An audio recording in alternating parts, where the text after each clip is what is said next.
Hello friends and welcome to back my YouTube channel. तो दोस्तों आज के वीडियो में आपको बताने वाला हूँ वर्धमान महावीर खुला विश्वविद्यालय कोटा जो प्री बीपीएड और एमपीएड का एग्जामिनेशन करवा रहे हैं, इसके बारे में आपको जानकारी देने वाला हूँ। संपूर्ण जानकारी आपको इस वीडियो में मिलेगी, वीडियो को आप अंतिम तक जरूर देखना। और दोस्तों जो ये बीपीएड और एमपीएड कोर्स क्या होता है इसके बारे में आपको जानकारी दे देता हूँ कि अगर आपको जो गवर्नमेंट स्कूल वगैरह होती है उसमें आपको अगर पीटीआई शिक्षक बनना है तो आपके पास बीपीएड और एमपीएड की डिग्री होनी चाहिए। अगर आपको सेकंड ग्रेड शिक्षक बनना है तो आपके पास बीपीएड होना चाहिए। और आपको अगर फर्स्ट ग्रेड का टीचर बनना है तो आपके पास एमपीएड होना चाहिए। बीपीएड का मतलब होता है बैचलर इन फिजिकल एजुकेशन और एमपीएड का मतलब होता है मास्टर इन फिजिकल एजुकेशन। दोस्तों ये कोर्स है वो रेगुलर कोर्स होते हैं, इसमें आपको कॉलेज जाना पड़ता है। ये कुछ लोग सोच रहे होंगे कि ये वर्धमान महावीर खुला विश्वविद्यालय कोटा करवा रहा है तो घर बैठे ये कोर्स हो जाएगा। दोस्तों ऐसा बिल्कुल भी नहीं है। जिस तरह अभी वीएमयू कोटा ने पीटीटी का एग्ज़ाम करवाया था, पीटीटी के एग्ज़ाम करवाने के बाद आपको अलग अलग यूनिवर्सिटी में आपको कॉलेज मिली थी, वैसे ही इसमें भी दोस्तों यही सिस्टम है। जो ये बीपीएड और एमपीएड का एग्ज़ाम आप दोगे, एग्ज़ाम देने के बाद आपकी एक मेरिट लिस्ट बनेगी। मेरिट लिस्ट बनने के बाद जब आप काउंसलिंग करवाओगे तब उसमें आपको राजस्थान के जितने भी शारीरिक शिक्षक प्रशिक्षक जो महाविद्यालय है या फिर यूनिवर्सिटी है वो आपको लिस्ट में भरनी होगी। आपके जितने नंबर आएंगे उसके अनुसार आपको कॉलेज मिलेगी। राजस्थान में कहीं भी आपको कॉलेज मिल सकती है। तो ये वीएमयू में घर बैठे आपकी नहीं होगी। वीएमयू सिर्फ आपके इसमें एडमिशन फॉर्म भरवाएगा और इसका एग्ज़ाम वगैरह करवाएगा। बाकी आपको जो कॉलेज है वो राजस्थान में कहीं भी आप जो भी कॉलेज भरोगे उनमें से आपको कोई भी कॉलेज मिल जाएगी। इस प्रकार दोस्तों ये बीपीएड का कोर्स होता है। अगर आपको पीटीआई शिक्षक बनना है तो आपको ये कोर्स करना ही पड़ेगा। इसकी योग्यता क्या होती है, ऑनलाइन फॉर्म की डेट क्या है वगैरह सारी जानकारी मैं आपको देने वाला हूँ। आप वीडियो को अंत तक देखना। और इस वीडियो के नीचे डिस्क्रिप्शन बॉक्स में वीएमयू कोटा के जो टेलीग्राम ग्रुप है उसकी लिंक दी गई है, उसको आप जरूर ज्वाइन करें क्योंकि इसके जो ऑफिशियल नोटिफिकेशन है जिसमें पूरी की पूरी जानकारी लिखी हुई है इनके बारे में, तो वो पीडीएफ है वो मैं आपको उस टेलीग्राम ग्रुप में सेंड कर रहा हूँ, इसलिए आप उसको ज्वाइन कर लें। तो दोस्तों जो बीपीएड और एमपीएड कोर्स है तो इसमें एडमिशन की जो स्टार्टिंग डेट है वो 3 अगस्त है, यानी आज से ही आपके एडमिशन है वो दोस्तों फॉर्म वो शुरू हो चुके हैं। और इसके एडमिशन की लास्ट डेट है वो दोस्तों 10 अगस्त रहने वाली है। फिलहाल 10 अगस्त है, हो सकता है ये 10 अगस्त के बाद है वो आगे भी बढ़ जाए। फिलहाल इसकी डेट है वो 10 अगस्त रखी गई है। और इसके लिए दोस्तों एक एंट्रेंस एग्जाम होगा। जो एंट्रेंस एग्जाम होगा यानी जो प्रवेश परीक्षा होगी उसमें जितने नंबर आएंगे उसके आधार पर आपको एडमिशन मिलेगा। तो उस एग्ज़ाम की डेट है वो दोस्तों इन्होंने 8 सितंबर 2024 रखी गई है। 8 सितंबर को आपका एग्जाम होगा। अब मैं आपको ऑफिशियल नोटिफिकेशन पर ले जाता हूँ और वहाँ से आपको इसकी योग्यता वगैरह जो भी है वो आपको मैं बताता हूँ। ये देख सकते हैं शारीरिक शिक्षा में स्नातक, जिसका मतलब होता है बीपीएड यानी बैचलर इन फिजिकल एजुकेशन। प्रवेश परीक्षा 2024 जो वर्धमान महावीर खुला विश्वविद्यालय कोटा करवा रहा है। कोटा इसकी सिर्फ प्रवेश परीक्षा करवाएगा और आपको एडमिशन देगा। बाकी जो एडमिशन है वो आपको राजस्थान के किसी भी रेगुलर कॉलेज में मिलेगा जहाँ पे आपको रेगुलर जाना पड़ेगा वहाँ पे, क्योंकि ये रेगुलर कोर्स है। जो भी बीएड बीपीएड जितने भी एजुकेशन से रिलेटेड कोर्स होते हैं वो दोस्तों रेगुलर ही होते हैं, आपको प्राइवेट नहीं करने को मिलते हैं। तो दोस्तों प्रवेश दिशा निर्देशिका यहाँ पे दी गई है, जो भी आपका एडमिशन के लिए क्या क्या रूल है वो भी यहाँ पे इसमें दिए गए हैं। मैं यहाँ से आपको डायरेक्ट बता देता हूँ कि जब इसमें आप फॉर्म भरोगे तो फॉर्म भरते टाइम आपके 1000 रुपये शुल्क लगेगी। अगर आपको कोई भी कॉलेज नहीं मिलती है यानी आपके प्रवेश परीक्षा में कम नंबर आते हैं और आपको कॉलेज नहीं मिलती है तो आपके 1000 रुपये वो आपको वापस रिफंड कर दिए जाएंगे, आपके अकाउंट में वापस आ जाएंगे। और अगर आपको कॉलेज मिल जाती है और आप किसी कारणवश ज्वाइन नहीं करते हो उस कॉलेज को तो आपको 500 रुपये काट लिए जाएंगे और 500 आपको वापस कर दिए जाएंगे। अभी सिर्फ दो दो कोर्स है, जो 2 वर्षीय शारीरिक शिक्षा में स्नातक और स्नातकोत्तर, इन दोनों कोर्स में एडमिशन शुरू हुए हैं। ऑनलाइन आवेदन की तिथि मैंने आपको ये पहले ही बता दी। प्रवेश शुल्क 1000 रुपये मैंने आपको बता दिया था। और इसमें कुछ सामान्य दिशा निर्देश दिए गए हैं जो आप पढ़ सकते हैं। और इसकी ये वेबसाइट दी गई है जहाँ पे आपको फॉर्म भरना है। जो वेबसाइट है PBPEDVMU24.com, ये वेबसाइट है दोस्तों बीपीएड की। और एमपीएड के लिए ये दोस्तों वेबसाइट दी गई है। इस वेबसाइट पे जाकर आप फॉर्म भर सकते हैं। इस वेबसाइट की लिंक मैं टेलीग्राम पे दे दूंगा, वहाँ से भी आप फॉर्म भर सकते हैं। और 1000 शुल्क आपको कैसे भी आप credit card, debit card, net banking, UPI, e Mitra कहीं से भी फॉर्म भरवा सकते हो। यानी आप खुद अपने मोबाइल से भी फॉर्म भर सकते हो। यूपीआई ऑप्शन दिया गया है, फोन पे, पेटीएम, आप गूगल पे किसी से भी आप पेमेंट करके अपने मोबाइल से भी ये फॉर्म भर सकते हो। और इसमें सामान्य दिशा निर्देश दिए गए हैं कि आपको एडिट का कोई ऑप्शन नहीं दिया जाएगा। आप फॉर्म बिल्कुल सावधानीपूर्वक भरें। आपने एक बार फॉर्म भर दिया तो वो डिटेल्स सेव हो जाएगी, इसलिए एक बार आपको प्रीव्यू करके चेक कर लेना कि कोई भी सूचना आपने गलत तो नहीं भरी है। इसलिए आप सही सही सूचना भरें और उसके बाद ही अपना पेमेंट करें और सबमिट करें। और अपने जो अपना नाम, पिता का नाम, माता का नाम बोर्ड की अंक तालिकाओं के अनुसार ही भरें। यानी आपके 10वीं की मार्कशीट में जो आपका नाम है, पिताजी का नाम है, माताजी का नाम है, जन्म तिथि है, वही आप दोस्तों इसमें फॉर्म में भरें। और अपना सही एक मोबाइल नंबर और ईमेल आईडी है वो आपको उस पर फॉर्म में डालनी है। एक चालू मोबाइल नंबर आपको उसमें डालने हैं ताकि आपको समय समय पर मैसेज द्वारा और ईमेल आईडी द्वारा, मेल द्वारा आपको सूचनाएं मिलती रहेगी। और ऑनलाइन आवेदन पत्रों की प्रिंट प्रति जमा करवाने हेतु द्विवर्षीय बीपीएड पाठ्यक्रम 2024 के ऑनलाइन भरे हुए आवेदन पत्र की 3 हार्ड प्रतियां अभ्यर्थी अपने पास सुरक्षित रखें, जिसके अंतर्गत ऑनलाइन आवेदन पत्र की हार्ड प्रति के साथ साथ अपने शैक्षणिक एवं खेल प्रमाण पत्रों की स्वयं प्रमाणित प्रतिलिपि एवं निरस्त चेक संलग्न कर समस्त दस्तावेजों के साथ शारीरिक दक्षता परीक्षण के समय कार्यालय में प्रस्तुत करें। यानी जब आप फॉर्म भरोगे तो फॉर्म का प्रिंट है वो आपको संभाल के रखना है। इसकी 3 फोटोकॉपी आपको 3 प्रिंट लिखवा लेने हैं और उसको आपको पास रखना है। जब भी आपकी काउंसलिंग होगी उस टाइम आपको इस डॉक्यूमेंट की जरूरत पड़ेगी, इसलिए आप इस फॉर्म को संभाल कर रखें। और शारीरिक दक्षता के परीक्षण में उपस्थित होने की सूचना वेबसाइट पर दी जाएगी। अभ्यर्थी खेल पोशाक में उपस्थित हुए, यानी आपका इसमें थोड़ा बहुत फिजिकल भी होगा। कैसे होगा वो आपको मैं आगे बताऊंगा। उस फिजिकल के टाइम आपको फिजिकल की जो पोशाक होती है, यानी लोअर टी शर्ट वगैरह होते हैं, वो आपको पहन के आना है। और शारीरिक दक्षता परीक्षण एक अवसर में ही उत्तीर्ण करना होगा। 19 सफल अभ्यर्थियों को वरीयता सूची तैयार प्रवेश दिया जाएगा, यानी आपको एक बार ही फिजिकल होगा, एक बार में आपको पूरा पास करना है। और अगर कोई सीटें खाली रह जाती हैं तो इसमें लिखा गया कि पुनः अवसर दिया जाएगा। और अभ्यर्थी समय समय पर वेबसाइट देखते रहें, वहीं पर आपको सूचनाएं दी जाएगी। अब सबसे मेन बात आती है कि बीपीएड जो 2024 का पाठ्यक्रम है, इसमें वांछित योग्यताएं क्या है, यानी कौन इसमें एडमिशन ले सकता है। तो दोस्तों इसमें बहुत सारी योग्यताएं दी गई है। इनमें से आपके पास अगर कोई भी योग्यता है तो भी आप एडमिशन ले पाएंगे। दोस्तों पहली योग्यता तो ये दी गई है कि आपके किसी भी यूनिवर्सिटी, महाविद्यालय या फिर किसी भी कॉलेज से आपने ग्रेजुएशन कर रखी है। चाहे किसी भी कॉलेज से आपने बीए, बीएससी, बीकॉम, इन तीनों में से कोई भी ग्रेजुएशन कर रखा है, ग्रेजुएशन का कोर्स कर रखा है, बीए, बीएससी, बीकॉम या फिर इसके अलावा बीटेक वगैरह कोई भी आपने ग्रेजुएशन का कोर्स कर रखा है और उसमें आपके 50% अंक होने चाहिए। जो ओबीसी जनरल के कैंडिडेट है उसके 50 होने चाहिए, और जो एसटी, एससी, ओबीसी वगैरह जो ईडब्ल्यूएस जो इनके कैंडिडेट हैं उनके 45 यानी 45% होने चाहिए, और बाकी जनरल कैंडिडेट के लिए 50% होने चाहिए। और उसके साथ ही आपके पास भारतीय विश्वविद्यालय संघ, IOA या MGAI या भारत सरकार द्वारा मान्यता प्राप्त खेल कूद में अंतर महाविद्यालय, इंटरजोनल, जिला या विद्यालय स्तर पर जिला प्रतियोगिताओं में प्रतिभागी होना आवश्यक है। यानी आपने ग्रेजुएशन तो 50% के साथ कर रखी है। इसके अलावा अगर आप अपने कॉलेज में या फिर अपने जो गवर्नमेंट या प्राइवेट स्कूल में हो तो उसमें आप अगर जिला स्तर पर भी या राज्य स्तर पर या राष्ट्रीय स्तर पर किसी भी स्तर पर आपने उस प्रतियोगिता में भाग लिया है तो भी आप इस बीपीएड कोर्स के लिए एडमिशन के लिए फॉर्म भर सकते हो। आपके पास उसका प्रमाण होना चाहिए कि मैंने इस स्कूल में मैंने स्पोर्ट में जो भी खेल था, मान लो कबड्डी थी तो कबड्डी में आपने अपने स्कूल में भाग लिया था, तो वो आपके पास सर्टिफिकेट होना चाहिए, कोई भी प्रमाण पत्र होना चाहिए, और 50% के आपके पास आपकी ग्रेजुएशन होनी चाहिए किसी भी सब्जेक्ट में, तो आप इसके लिए आवेदन कर सकते हैं। अगर आपके पास ये योग्यता नहीं है तो इसके अलावा एक योग्यता और दी गई है कि शारीरिक शिक्षा में स्नातक, शारीरिक शिक्षा यानी BPE जो 3 वर्ष का पाठ्यक्रम होता है, अगर आपने वो कर रखा है 45% अंकों के साथ तो भी आप इसके लिए फॉर्म भर सकते हो। अगर आपके पास ऊपर वाली दोनों योग्यता नहीं है तो एक और योग्यता दी गई है कि स्नातक उपाधि में 45% अंकों के साथ उत्तीर्ण हो और स्नातक उपाधि पाठ्यक्रम में शारीरिक शिक्षा विषय अनिवार्य या वैकल्पिक रूप में हो। यदि आपने किसी भी सब्जेक्ट में BA, BSc, बीकॉम किसी भी सब्जेक्ट में आपने ग्रेजुएशन कर रखी है और उसमें आपके 45% है, और उसके साथ ही अगर आपने MA की है और या फिर कोई और ग्रेजुएशन जो भी आपने ग्रेजुएशन की है और उस ग्रेजुएशन में आपके शारीरिक शिक्षा का जो सब्जेक्ट है वो आपने ले रखा था तो भी आप इसके लिए अप्लाई कर सकते हो। यानी आपने BA की है और BA में मान लो आपके जो जनरल सब्जेक्ट होते हैं हिंदी अंग्रेजी, उसमें हिंदी अंग्रेजी या फिर कंप्यूटर, पर्यावरण जो सब्जेक्ट होते हैं उसमें अगर आपने शारीरिक शिक्षा का सब्जेक्ट ले रखा था तो भी आप इसके लिए अप्लाई कर सकते हैं। और ऊपर मैंने आपको 3 योग्यताएं बता दी है।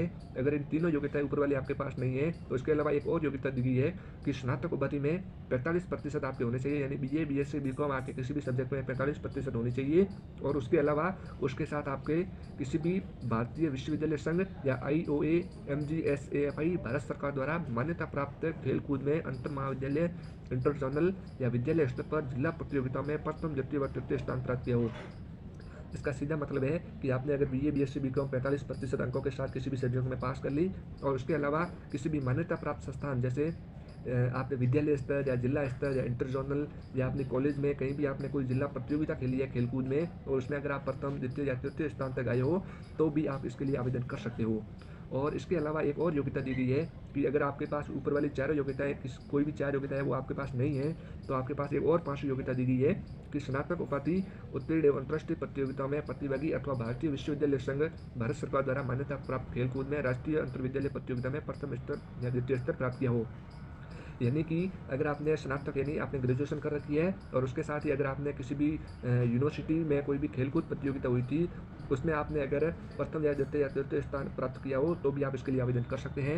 ऊपर जो आपने 6 योग्यताएँ देख ली है, 6 के अलावा वो 6 योग्यता में भी आप शामिल नहीं हो पा रहे हो, वो आपके पास योग्यताएँ नहीं हैं, तो एक अंतिम योग्यता और दे दी है कि स्नातक उपाधि में आपके 45% अंकों से उत्तीर्ण हो और सरकारी सेवा में शारीरिक शिक्षा शिक्षक या प्रशिक्षक के रूप में कम से कम 3 वर्षों का अनुभव हो। यानी आपके पास स्नातक डिग्री होनी चाहिए, 45% आपके होने चाहिए और उसके साथ ही आपने किसी भी गवर्नमेंट स्कूल में 3 वर्ष के लिए आपने कार्य किया हो, 3 वर्ष के लिए आपने वहाँ पे शारीरिक शिक्षक के रूप में कार्य किया हो, तो आप यानी पीटीआई शिक्षक के रूप में आपने 3 वर्ष वहाँ पे कार्य किया हो, तो आप आवेदन कर सकते हैं। ये दोस्तों योग्यताएँ थी। अगर इनमें से आपके पास कोई भी योग्यता है तो इसके लिए आवेदन कर सकते हैं। अगर आपके पास इनमें से कोई योग्यता है और आपका कोई भी डाउट है, आपके कोई भी डाउट आ रहा है, तो आप कमेंट करके भी पूछ सकते हैं और नीचे जो टेलीग्राम की लिंक दी गई है उसको ज्वाइन करके ग्रुप में भी आप मुझसे पूछ सकते हैं। और ये आपको मैंने जानकारी योग्यता के बारे में बता दी। अब जिनके पास ये योग्यता है उनको आगे के जो पॉइंट है वो आपको ध्यान में रखने होंगे। जो व्यक्ति इस सत्र में स्नातक परीक्षा में अंतिम वर्ष में है, यानी इस साल कोई बीए, बीएससी या बीकॉम फाइनल ईयर का जो कोई स्टूडेंट है, अगर कोई फाइनल ईयर का स्टूडेंट है तो भी वो इस एग्जाम के लिए आवेदन कर सकता है। लेकिन जब भी आपकी काउंसलिंग होगी उस काउंसलिंग के टाइम आप अब दोस्तों मैं आपको बताता हूँ कि इसमें आयु सीमा क्या रहेगी। आयु सीमा की गणना है वो दोस्तों 30 जून 2024 तक से की जाएगी। यानी 30 जून 2024 तक 18 वर्ष आपकी आयु होनी चाहिए, न्यूनतम आपकी 18 वर्ष होनी चाहिए। और अधिकतम आयु है वो जनरल के जो स्टूडेंट है, जनरल के जो पुरुष स्टूडेंट है उसके 28 वर्ष होने चाहिए। और जो जनरल की महिला स्टूडेंट है उसके लिए अधिकतम आयु 33 वर्ष होनी चाहिए। बाकी OBC S T S C EWS के जो भी स्टूडेंट है, महिला हो या चाहे पुरुष अभ्यर्थी हो, उनके लिए सबके लिए अधिकतम आयु है वो 33 वर्ष रहेगी। और भूतपूर्व सैनिक के लिए 40 वर्ष रहेगी। और कोई सेवारत शारीरिक शिक्षक है उसके लिए दोस्तों 45 वर्ष है वो अधिकतम आयु रहने वाली है। और शारीरिक योग्यता यानी शारीरिक योग्यता में आपके बीपीएड 2024 में प्रवेश हेतु प्रवेशार्थी शारीरिक एवं मानसिक रूप से स्वस्थ होना चाहिए दोस्तों। आपके मेडिकल और फिजिकल टेस्ट भी दोस्तों इसमें होने वाला है। यानी खेलों को खेलने में शारीरिक अयोग्यता या फिर विकलांगता, गूंगापन, अंधापन या बहरापन दोस्तों नहीं होना चाहिए।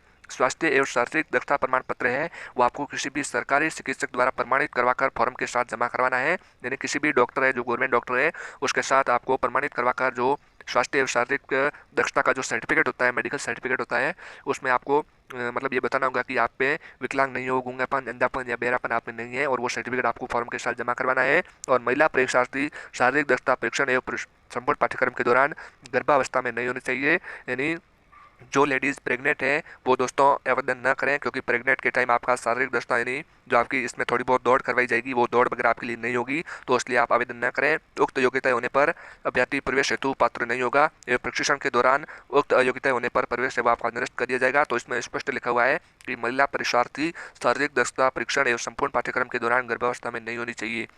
और आवश्यक निर्देश इसमें दिए गए हैं कि उक्त शारीरिक योग्यताएं न होने एवं शारीरिक एवं मानसिक रूप से पूर्ण स्वस्थ होने का प्रमाण पत्र साक्षात्कार एवं शारीरिक दक्षता परीक्षण के दिन राजकीय चिकित्सा अधिकारी द्वारा प्रस्तुत अनिवार्य होगा, जो 15 दिनों से पूर्व का नहीं होना चाहिए। यानी 15 दिन से पहले का नहीं होना चाहिए। आपको एक बार अपने किसी भी आपके पहचान के गवर्नमेंट डॉक्टर से आपको सर्टिफिकेट है वो प्रमाणित करके लाना पड़ेगा।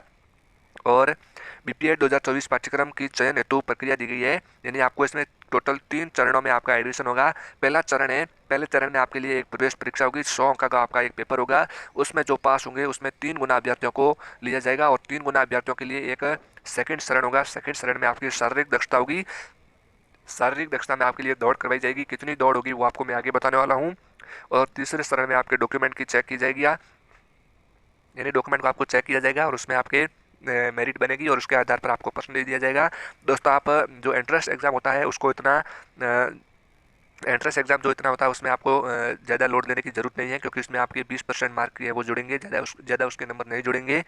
और जो प्रथम चरण है वो आपको मैंने बता दिया, प्रवेश परीक्षा होगी। आपके 100 अंकों का कुल पेपर होगा, नेगेटिव मार्किंग इसमें नहीं होगी। और कुल आवंटित सीटों से 3 गुना अभ्यर्थियों को आपको लिया जाएगा। यानी बीपीएड में जितनी सीट है उसमें आपको 3 गुना पास किया जाएगा। यानी बीपीएड में मान लो 1000 सीट है तो 1000 का 3 गुना यानी 3000 अभ्यर्थियों को प्रवेश परीक्षा में पास किया जाएगा। 1000 सीट नहीं है, मैं आपको उदाहरण के तौर पर बता रहा हूँ कि मान लो अगर 1000 सीट है तो 1000 में आपको 3000 स्टूडेंट को प्रवेश परीक्षा में पास किया जाएगा। और द्वितीय चरण मैंने आपको बता दिया, इसमें आपके दौड़ करवाई जाएगी। जो पुरुष अभ्यर्थी है उसको 12 मिनट में 2200 मीटर दौड़ना है और महिला अभ्यर्थी है उनको 12 मिनट में 1800 मीटर दौड़ना है। जो भी आप ये सिंपल है, एकदम सिंपल दौड़ है, 12 मिनट में 2200 मीटर है वो हर कोई दौड़ लेगा। और 12 मिनट में 1800 मीटर है वो भी महिला दौड़ कर लेगी। जो भी स्टूडेंट है, कोई भी बीमार नहीं है, स्वस्थ है, वो आराम से इस दौड़ को पार कर लेगा। कोई भी ये ज़्यादा दौड़ नहीं है और ये एक वांछनीय योग्यता है। इसमें उत्तीर्ण अभ्यर्थी ही अग्रिम चरण में भाग लेने के योग्य होंगे, यानी जो स्टूडेंट इसमें पास होंगे वही तृतीय चरण के लिए जाएंगे। इसलिए आप दौड़ की तैयारी अभी से शुरू कर सकते हैं। और तृतीय चरण में आपके प्रवेश परीक्षा, जिसमें तृतीय चरण होगा, उसमें आपकी मेरिट बनाई जाएगी। मेरिट कैसे बनेगी? जो आपकी प्रवेश परीक्षा होगी 100 अंकों की, जो 100 अंकों की आपकी प्रवेश परीक्षा हुई थी, उसमें आपके 20% नंबर ही लिए जाएंगे। यानी 100 में से आपके मान लो 50 नंबर आए हैं, तो 50 का 20% जितना भी होगा उतने नंबर ही आपको लिए जाएंगे, जो आपके 20 अंकों के होंगे। और स्नातक परीक्षा, यानी आपके जो ग्रेजुएशन है, ग्रेजुएशन में आपके जितने भी परसेंटेज बने हुए हैं उसका 40% लिया जाएगा और 40 में से आपको नंबर दिए जाएंगे, अधिकतम 40 अंक लिए जाएंगे। अगर आपने कोई भी खेल डिप्लोमा या खेल सर्टिफिकेट आपके पास है, 1 वर्ष का आपने अगर सीपीएड या डीपीएड कर रखा है, तो भी आपको 5 अंक मिलेंगे। अगर आपके पास खेल सर्टिफिकेट है, तो अगर आपके पास जितना अच्छा खेल सर्टिफिकेट है उसके आपको उतने अच्छे नंबर मिलेंगे, यानी अधिकतम 35 अंक होंगे। यानी आपने नेशनल लेवल का कोई खेल खेल रखा है तो आपको हो सकता है 35 में से 35 मिल जाए। अगर आपने कोई छोटा मोटा खेल खेल रखा है, यानी आपने कोई विद्यालय में अपने जिला स्तर पर कोई खेल खेला है, तो उसके आपको कम नंबर मिलेंगे। किस खेल के कितने नंबर मिलेंगे वो आपको मैं आगे बताने वाला हूँ। इस प्रकार आपके टोटल कुल 100 अंकों की प्रवेश परीक्षा होगी। 100 अंकों में से आपकी मेरिट बनेगी। प्रवेश परीक्षा तो आपके 100 नंबर की ही थी, उसमें से आपको सिर्फ 20% ही लिया जाएगा, यानी 20 में से नंबर दिए जाएंगे। और ग्रेजुएशन के आपके 40 नंबर लिए जाएंगे और आपके खेल सर्टिफिकेट के 5 नंबर दिए जाएंगे।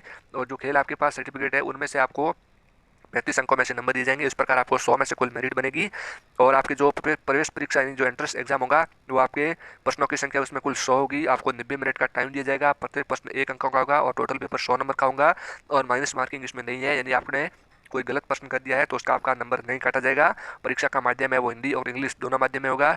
आप जो फॉर्म में लैंग्वेज सेलेक्ट करोगे उसी लैंग्वेज में आपको पेपर देना है। और अभ्यर्थी को प्रश्न पत्र है वो दोनों भाषाओं में दे नहीं होगा, यानी 2 लैंग्वेज में आपको पेपर नहीं दिया जाएगा। अगर आप हिंदी लैंग्वेज सेलेक्ट करते हैं तो हिंदी का पेपर आएगा, इंग्लिश करते हैं तो आपके पास इंग्लिश का पेपर आएगा। और ये आपका सिलेबस दिया गया है जो आपके 10 नंबर का है। बेसिक स्पोर्ट टर्म है वो आपकी 10 नंबर की आएगी। Sport personalities of Rajasthan and India, जो स्पोर्ट पर्सनैलिटीज है राजस्थान और इंडिया की, वो 10 नंबर का है। Asian game, Commonwealth game in India, modern और ओलंपिक गेम्स का आपका 10 नंबर के क्वेश्चन आएंगे। हेल्थ एंड हाइजीन के आपके 10 नंबर आएंगे। और basic anatomy and physiology physiology के आपके 10 क्वेश्चन आएंगे। टीचिंग एप्टीट्यूड के 10 आएंगे। Athletics event and rules and regulation के 10 क्वेश्चन आएंगे। मेंटल एबिलिटी एंड रीजनिंग के भी आपके 10 क्वेश्चन आएंगे। और भारत और राजस्थान का जो जनरल नॉलेज है उसके आपके 20 क्वेश्चन आएंगे, 10 राजस्थान के और 10 भारत के, जिसमें आपके जियोग्राफी, कल्चर और इकोनॉमिकल, जो आपके इकोनॉमी यानी अर्थशास्त्र, कल्चर और जियोग्राफी यानी जो भूगोल है इंडिया और राजस्थान का, इनमें से आपके टोटल 20 क्वेश्चन आएंगे। इस प्रकार आपके 100 नंबर का पेपर होगा। और मैंने आपको लगभग सारी जानकारी दी है, ये बाकी निर्देश आप पढ़ सकते हैं। बाकी निर्देश आप इसमें दिए गए वो अभ्यर्थी यहाँ से देख सकते हैं। और इसमें आपके ये डॉक्यूमेंट की लिस्ट दी गई है कि आपको जब मेरिट बनेगी, तृतीय चरण होगा, तो उसमें काउंसलिंग के टाइम आपको ये डॉक्यूमेंट आपको जरूरत पड़ेगी। पूर्ण भरे हुए आवेदन पत्र की सुपाठ्य फोटोकॉपी, यदि आपने जो अभी आप ऑनलाइन फॉर्म भरोगे इसकी आपकी एक फोटोकॉपी होनी चाहिए। और 10वीं 12वीं की स्नातक प्रथम वर्ष, द्वितीय वर्ष और तृतीय वर्ष और स्नातकोत्तर जिसका भी जो भी आपके कोर्स है उसकी ओरिजिनल मार्कशीट आपके पास होनी चाहिए। और सीडीपी या डीपीडी किसी भी आपने डिप्लोमा किया है उसका खेल सर्टिफिकेट होना चाहिए। खेल प्रमाण पत्र आपके पास जो भी है। और आपका जाति प्रमाण पत्र, सैनिक है अगर कोई तो उसका प्रमाण पत्र आपके पास होना चाहिए। ईडब्ल्यूएस कोई कैंडिडेट है तो उसके पास ईडब्ल्यू और आपके पास मूल निवास प्रमाण पत्र भी होना चाहिए। और आप जो फॉर्म भरोगे, फॉर्म की रसीद है वो आपके पास होनी चाहिए। वो रसीद आपको जब भी आपका फिजिकल होगा, जो दौड़ होगी, उस टाइम आपको फॉर्म जो आपने शुल्क भरी है उसकी रसीद आपके पास होनी चाहिए। और एबीसी आईडी भी आपके पास होनी चाहिए। एबीसी आईडी कैसे बनाते हैं उसके बहुत से वीडियो बने हुए हैं, यूट्यूब पे मैंने भी वीडियो बना रखा है, आप सर्च करके देख सकते हैं एबीसी आईडी कैसे बनाते हैं। एबीसी आईडी आपके पास होनी चाहिए। डिजी लॉकर में जाकर आप आसानी से एबीसी आईडी बना सकते हैं। और इसमें और जानकारी दी गई है, ये चेतावनी भी दी गई है आपको नकल वगैरह नहीं करनी है परीक्षा में। और इसमें आपको आपकी जिम्मेदारी आपकी स्वयं की होनी चाहिए, यानी आपकी पात्रता आपको निर्धारित करके ही परीक्षा में बैठनी है। और मेरिट में चयन हो जाता है और उसमें आपके पास अयोग्यता है तो आपको कोई अयोग्यता है और आपका मेरिट में नंबर आ जाता है तो आपको शुल्क नहीं लौटाया जाएगा और आपका प्रवेश है वो निरस्त कर दिया जाएगा। इसलिए आपके पास अगर योग्यता है तो ये आप दोस्तों इसमें आवेदन करें। और इसकी फीस कितनी होगी मैं आपको बता देता हूँ। अगर आप इसमें आपका इसमें प्रवेश हो जाता है तो आपकी 22,500 फीस होती है 1 साल की। इसमें आपके 22,500 फीस लगेगी 1 साल की और दूसरे साल की भी 22,500 आपकी फीस लगेगी। आपको काउंसलिंग के टाइम 5,000 रुपये जमा करवाने हैं काउंसलिंग के लिए। और उसके बाद अगर आपका एडिशन हो जाता है तो आपको आगे की फीस भी वो जमा करवानी पड़ेगी। इस प्रकार उसका वो आगे का प्रोसेस होगा, जब भी होगा मैं आपको अलग से वीडियो बना के बता दूंगा। और और इसमें दौड़ दी गई है शारीरिक शिक्षा के प्रशिक्षण के दौरान इतनी दौड़ करनी वो आपको मैंने पहले ही बता दी थी। और मैं आपको खेल सर्टिफिकेट के बारे में बताता हूँ। कि आपके खेल सर्टिफिकेट में कुल कितने नंबर आपको मिलेंगे। अगर आपके पास विश्व स्कूल वर्ल्ड स्कूल गेम्स यानी वर्ल्ड यूनिवर्सिटी खेल प्रतियोगिता में या फिर अखिल भारतीय अंतर विश्वविद्यालय या फिर school games federation of India की राष्ट्रीय स्तर की प्रतियोगिता में अगर आपने प्रथम स्थान प्राप्त किया है तो आपको पूरे 35 में से 35 अंक मिलेंगे। मैंने आपको जो प्रवेश परीक्षा के बारे में शुरू में बताया था कि उस खेल सर्टिफिकेट को आपको 35 नंबर मिलेंगे। तो अगर आपके पास ये विश्व स्तर का यानी राष्ट्रीय स्तर का कोई भी प्रमाण पत्र है तो उसमें आपको 35 में से 35 नंबर मिलेंगे। अगर आपके पास खेल का जो अखिल भारतीय अंतर विश्वविद्यालय या फिर school games federation of India SGFI की राष्ट्रीय स्तर की प्रतियोगिता में अगर आपने द्वितीय स्थान प्राप्त किया है, उसका सर्टिफिकेट आपके पास है, तो आपको 35 में से 30 अंक मिलेंगे। अगर खेल भारतीय जो अंतर महाविद्यालय स्कूल गेम्स फेडरेशन है उसमें अगर आपने तृतीय स्थान प्राप्त किया है तो आपको 25 अंक मिलेंगे। अगर आप school games federation of India में राष्ट्रीय स्तर की प्रतियोगिता में आप प्रतिभागी यानी उसमें आपने प्रतियोगिता में भाग भी लिया है तो अभी आपको 20 अंक मिलेंगे। इंटर जोनल विश्वविद्यालय स्कूल राज्य स्तर या संस्कृत विद्यालय राज्य स्तर, विद्या भारती या फिर KVS यानी केंद्रीय विद्यालय, नवोदय विद्यालय या फिर IPS CBSE नेशनल स्तर की प्रतियोगिता में अगर आपने प्रथम स्थान प्राप्त किया तो आपको 20 अंक मिलेंगे। इंटर जोनल विश्वविद्यालय स्कूल स्तर जो भी आप दी गई आप पढ़ लेना, इसमें 15 अंक मिलेंगे, इसमें 13। इस प्रकार आपको जितना आपका छोटा सर्टिफिकेट है उसके आपके कम नंबर मिलेंगे, जितना आपके पास बड़ा सर्टिफिकेट है उसके आपको ज़्यादा नंबर मिलेंगे। अगर आपके पास 4 अंक मिलेंगे अगर आपके पास CBSE रीजनल या कलेक्टर स्तर की कोई जिला स्तर की कोई प्रतियोगिता में आपने भाग लिया है कोई स्कूल में वगैरह में तो उसके आपको 4 अंक मिलेंगे 35 में से। इस प्रकार ये दोस्तों सर्टिफिकेट के नंबर मिलते हैं आपको। कोई भी प्रॉब्लम हो तो आप कमेंट करके पूछ सकते हैं, टेलीग्राम पे आके भी पूछ सकते हैं। लगभग सारी जानकारी मैंने बता दी है। बाकी जो सामान्य दिशा निर्देश है वो आप इस नोटिफिकेशन से पढ़ लेना, उसको मैं आपको PDF है वो आपको मैं आपको टेलीग्राम पे भेज दूंगा, इसलिए आप इस PDF को पढ़ सकते हैं। और इसमें पंजीयन शुल्क दिया गया है कि उक्त पाठ्यक्रम में प्रवेश परीक्षा के उत्तीर्ण विद्यार्थी के द्वारा शारीरिक दक्षता परीक्षण से पूर्व अभ्यर्थियों से पंजीकरण करवाया जाना है। यानी आपकी जब प्रवेश परीक्षा हो जाएगी, एंट्रेंस एग्जाम हो जाएगा, उसके बाद आपको शुल्क जमा कराना पड़ेगा, यानी 5,000 रुपये शुल्क जमा कराना पड़ेगा। उसके बाद ही आपका फिजिकल होगा, जिसके लिए आपको 5,000 निर्धारित किया गया है, जो BPED की वेबसाइट के माध्यम से जमा करवा सकेगा। जिन अभ्यर्थियों द्वारा पंजीयन शुल्क जमा नहीं करवाया जाएगा उसका फिजिकल दोस्तों नहीं होगा, और अभ्यर्थियों द्वारा पंजीकरण के समय जमा कराई गई राशि को उक्त निर्धारित वार्षिक शुल्क में समायोजित करते हुए शेष राशि ई प्रवेश के समय निर्देशानुसार जमा करवानी है। यानी 5,000 रुपये आपको पहले जमा करवाने फिजिकल से। अगर आप फिजिकल वगैरह सब में पास हो जाते हो तो आपको अगली फीस जमा करवानी पड़ेगी, वरना आपको 5,000 रुपये वो आपके वापस आ जाएंगे अगर आपका एडमिशन नहीं हो पाता है। टोटल आपको शुल्क 22,300 रुपये 1 साल की जमा करवानी है। इस प्रकार दोस्तों ये आपका नोटिफिकेशन मैंने आपको बता दिया, ये BPED के लिए था। अगर आप MPED करना चाहते हैं, MPED के लिए सेम टू सेम दोस्तों प्रोसेस रहेगा। बस उसमें योग्यता ये है कि MPED के लिए आपके पास पहले BPED होनी चाहिए या फिर आपको किसी भी सब्जेक्ट में ग्रेजुएशन होनी चाहिए, और उसके साथ भी आपके पास जो डिप्लोमा है वो फिजिकल एजुकेशन में डिप्लोमा होना चाहिए या फिर सर्टिफिकेट होना चाहिए। 1 साल का डिप्लोमा या सर्टिफिकेट है अगर आपके पास फिजिकल एजुकेशन में, तो भी आप MPED कर सकते हैं। बाकी सेम प्रोसेस होगा, उसमें भी प्रवेश परीक्षा होगी और उसमें भी आपकी इसी तरह मेरिट बनेगी, सेम आपके फिजिकल टेस्ट होगा। MPED के लिए मैंने आपको बता दिया है, जिस तरह आपका BPED में एडमिशन होता है उस प्रकार MPED में भी होगा। थैंक यू धन्यवाद दोस्तों, वीडियो चला तो लाइक करना, अपने दोस्तों के साथ